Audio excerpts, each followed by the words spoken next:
Good morning, you wackos. It's Wednesday. Wacky Wednesday. Today I'm doing a bit of cross training.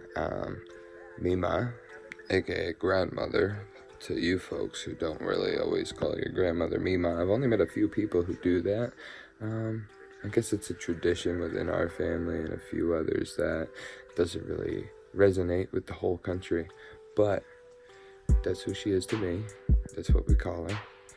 Anyway, she sent us home with a soul cycle, so that kind of gives me a step forward onto my next goal, which is competing in biathlon. I'm gonna hop on the bike. Let's see, it's 6:09.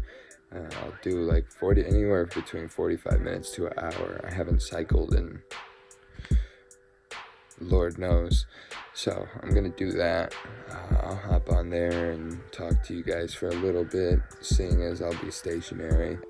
Today is the first day that I'm back home after the decompression period. I get to go down to the soup kitchen today and begin my studies into my next chapter. So I'm excited, and I woke up feeling dangerous. Probably because I fell asleep watching the Browns preseason camp documentaries they're doing. I think it's really awesome how a lot of these NFL teams are documenting their preseasons. It's more than just Hard Knocks now, which is cool to me, and it should be cool to a lot of football fans. It gives a lot of insight as to how the preseason goes, what goes into it. With the Andrew Luck situation, I think it's important that a lot of fans understand how difficult these athletics are. To a lot of people, it's just entertainment.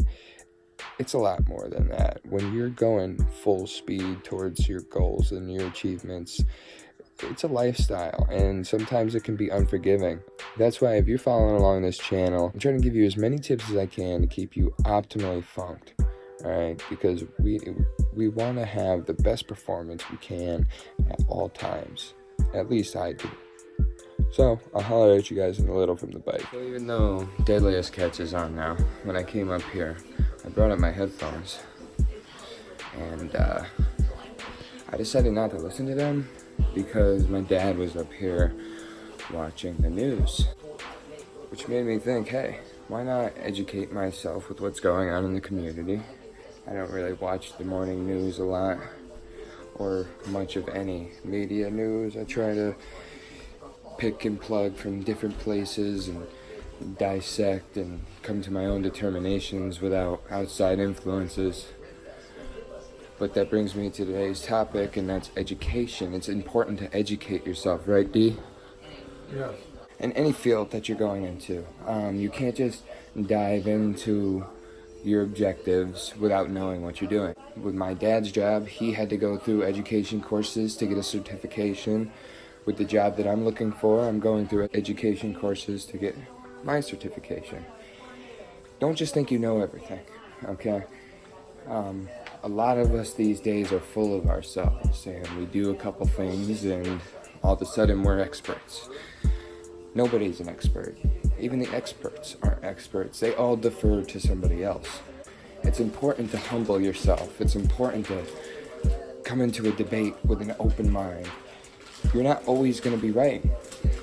With this social media echo chamber situation we live in, you hear a lot of the same opinion over and over. It's good to challenge yourself, physically and mentally, spiritually as well, if that's what you're into. That's the grits of today's episode. Go out there and challenge yourself. Go out there and listen to somebody else's opinion on something you feel very strongly about. Don't just shrug it off your shoulders. Take what they say and dissect it. Listen to what they have to say, listen to where they're coming from, and see if, hey, maybe they have a good point. Maybe they'll be able to change your mind. And, hey, maybe they're wrong and you're right too. You never know. Educate yourself, learn some things, grow physically, grow mentally. That's what we're here for. Optimal growth. All right, love y'all. Peace.